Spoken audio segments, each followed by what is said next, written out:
Seja fiel ao que o Espírito Santo tem ministrado no teu coração nesses dias. Amém, querido? E nós vamos falar de prosperidade, mas eu queria tocar em dois pontos que são tão profundos nessa questão de prosperidade hoje. E eu queria começar aqui, e eu queria te pedir para você perguntar para o seu irmão: você é próspero? Pergunta para o seu irmão: você é próspero? Espera ele responder aí. Você é próspero, meu irmão? Aleluias. Amém. Sabe, querido, certa vez Jesus, ele fala assim para os seus irmãos. Isso. Aleluia. Certa vez Jesus, ele deu um desafio para os seus discípulos. Ele falou assim: eu tenho um desafio, vocês devem ir pregar o evangelho, só que não é só pregar o evangelho. Vocês devem também não levar dinheiro, não levar bolsa e também não levar nenhum tipo de reserva. Você aceitaria esse desafio?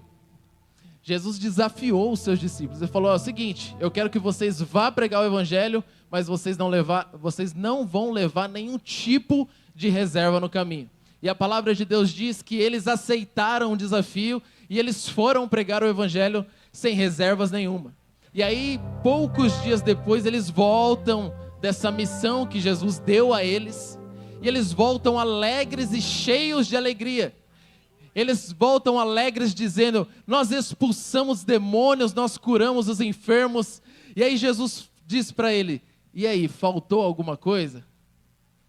Jesus faz essa pergunta para eles: faltou alguma coisa no caminho? E eles disseram: Senhor, nós expulsamos os demônios, nós curamos os enfermos e não nos faltou nada. Querido, eu quero te dizer que prosperidade é ter o suficiente a tal ponto que você consiga cumprir o propósito que Deus estabeleceu para a tua vida. Prosperidade, na visão de Deus, é quando eu tenho tanto que não me falta nada para cumprir o propósito que Deus estabeleceu para a minha vida. Quem concorda com essa revelação aqui? Então, se você tem tudo e não te falta nada para cumprir o propósito que Deus estabeleceu para a tua vida, você é alguém próspero. Você é alguém próspero. Então, olhe para essa pessoa e diga: você é próspero, querido.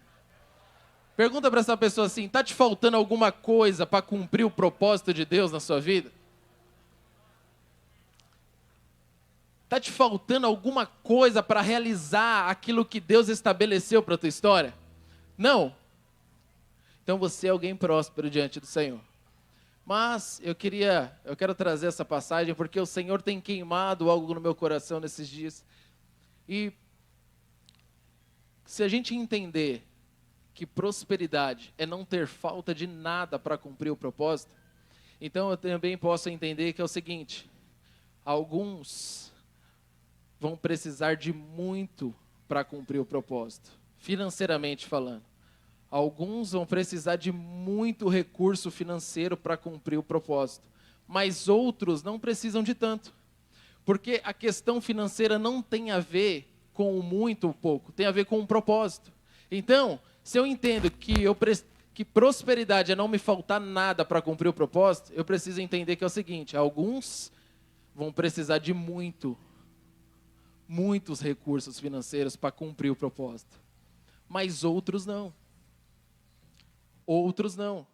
E aí a questão que eu quero trazer é o seguinte: existem pessoas frustradas, decepcionadas, e estão querendo às vezes desviar da fé.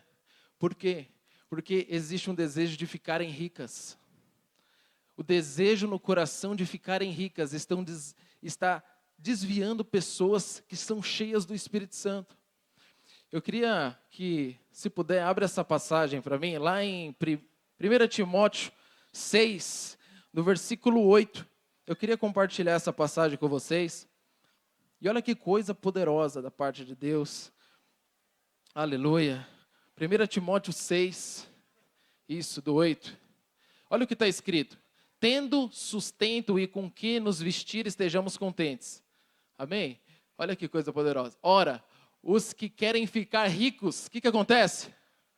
Caem em tentação e em cilada, e muitas concupiscências insensatas e perniciosas, as quais afogam os homens na ruína e perdição.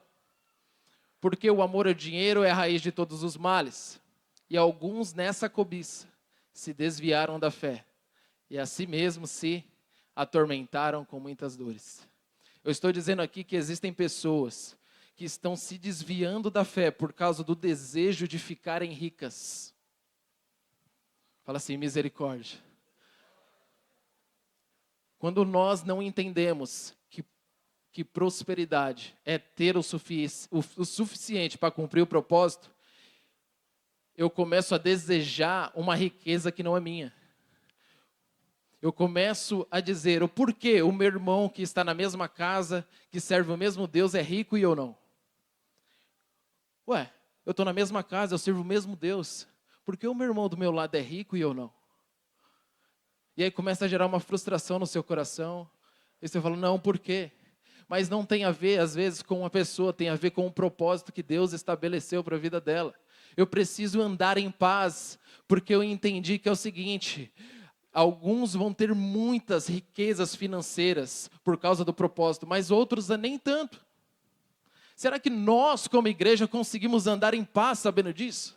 Sabendo que o meu irmão está prosperando por conta de um propósito? Será que nós conseguimos andar tranquilo e viver felizes, querido? Sabendo que alguns terão muitas riquezas e outros nem tanto? Quem está entendendo o que eu estou falando?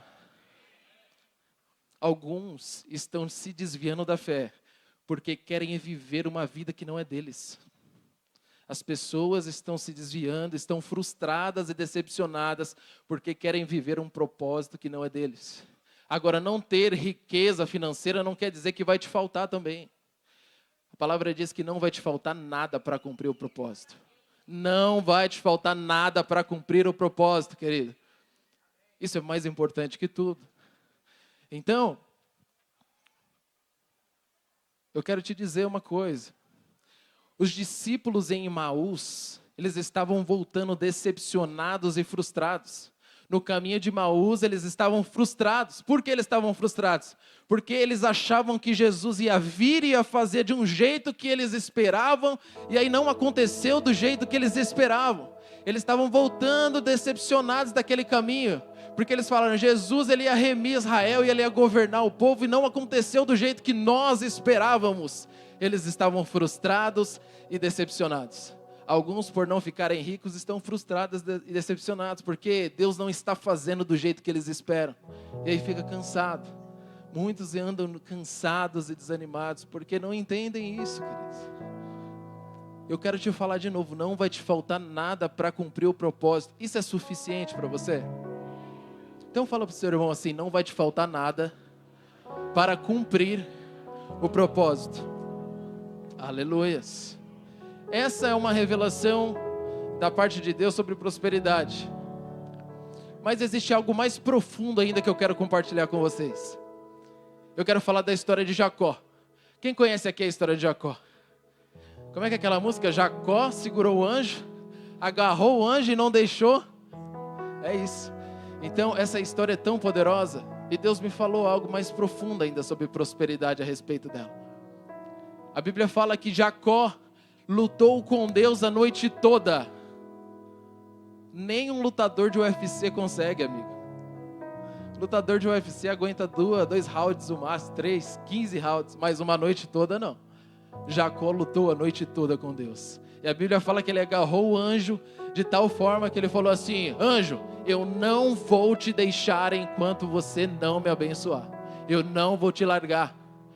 E aí, o que parece é que Deus ouviu a oração de Jacó, porque aquele anjo representava Deus. E aí o anjo fala assim, Jacó, qual que é o teu nome? Conjecturando aqui, querido, Deus estava falando, tá bom, eu vou te abençoar. Para você me largar, eu vou te abençoar. Só que eu vou te abençoar com algo que é valioso para mim, não para você. Eu vou te abençoar com algo que é valioso para mim, não para você. Tá bom, vou te abençoar. Qual que é o teu nome? Meu nome é Jacó. Então, a bênção vai ser o seguinte. A partir de hoje, você não chama mais Jacó. A partir de hoje, seu nome é Israel. Isso é bênção? Acho que Jacó pensou isso aí. Eu nunca ouvi falar disso. Desde quando mudança de nome é bênção? Quem já ouviu falar sobre isso? Senhor, eu aprendi que bênção é casa, eu aprendi que bênção é saúde, eu aprendi que Deus é ter uma família abençoada, eu aprendi que Deus é ter uma saúde, bênção é ter uma saúde. Eu nunca ouvi falar de mudança de nome. Que negócio é esse? Jesus uma vez abençoou alguém com mudança de nome. Você conhece? Jesus perguntou aos seus discípulos: e aí, quem as pessoas estão dizendo que eu sou? Pedro se levantou, ele teve uma revelação. Pedro disse: tu és o Cristo, o Filho do Deus vivo. E aí Jesus olhou para ele e falou: uau, que revelação poderosa. Não foi carne nem sangue que te revelou, foi o meu Pai. Por causa disso, seu nome não é mais Simão. Por causa desta revelação, seu nome muda. Por causa dessa revelação, você não se chama mais Simão. Agora o seu nome é Pedro. Você sabe o que significa Simão? Simão é alguém instável, flexível. Uma hora quer, outra hora não quer. Pedro significa alguém rocha firme, inabalável. Sabe o que Deus está falando?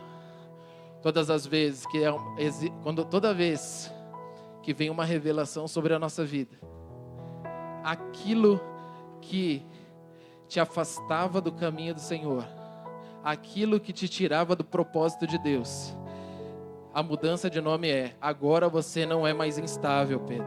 Agora você é firme, você é inabalável. Antes qualquer coisa te tirava do propósito. Agora não, agora nada tira você do propósito. Será que isso é bênção mesmo? Eu caminhava de um jeito a vida toda, mas a partir de hoje eu não caminho mais daquela forma. Eu caminhava do meu jeito a vida toda, mas vem uma revelação sobre a minha vida e algo de Cristo entra dentro de mim e meu nome muda. Eu não ando mais da mesma forma. O que aconteceu com Jacó foi isso. Jacó andou no engano a vida toda. E aí Deus está falando assim: eu vou te dar uma bênção que é valiosa aos meus olhos. E é o seguinte: o engano te afastava do propósito, mas a partir de hoje você é príncipe de Deus. Você anda como Deus anda na terra. Até aqui você andava de um jeito. A revelação veio e agora você anda como Jesus anda. Meu Deus do céu. Sabe o que é prosperidade diante de Deus? Sabe o que é bênção diante de Deus? Toda vez que vem uma revelação sobre a tua vida e algo seu vai embora e algo de Cristo entra dentro de você, Deus fala: esse é próspero. Esse é próspero. Ele andava de um jeito, agora está andando como Jesus. Ele andava de uma forma, mas agora está andando mais parecido com Jesus. Esse é próspero, esse é abençoado. Eu quero te perguntar: quanto de Cristo está na tua vida? Pergunta para o seu irmão: quanto de Cristo tem aí em você? Quanto de Cristo tem em você? Ser abençoado diante de Deus, ser próspero diante de Deus é: quanto mais parecido eu sou com Jesus, mais próspero eu sou. Uau, meu Deus do céu. Queridos, alguns serão ricos financeiramente, outros serão ricos na fé, outros serão ricos em dons, outros serão ricos em cuidar, outros serão ricos no amor, no cuidado, no ensinar. Qual é a tua riqueza? Porque não importa a riqueza, não importa que não vai te faltar nada para cumprir o propósito. Você crê nisso? Oh Deus, tem uma história para a gente fechar. Uma vez, um escultor de pedras foi entrevistado. Acho que vocês devem conhecer essa história. Um escultor de pedras foi entrevistado. E aí a pessoa que entrevistou ele perguntou assim: como é que você consegue esculpir pedras? Um leão tão bonito numa pedra como essa? E aí ele respondeu assim: é muito fácil. Eu olho para a pedra e eu vejo um leão. E tudo que não é leão eu tiro. Tudo aquilo que não é leão eu tiro fora.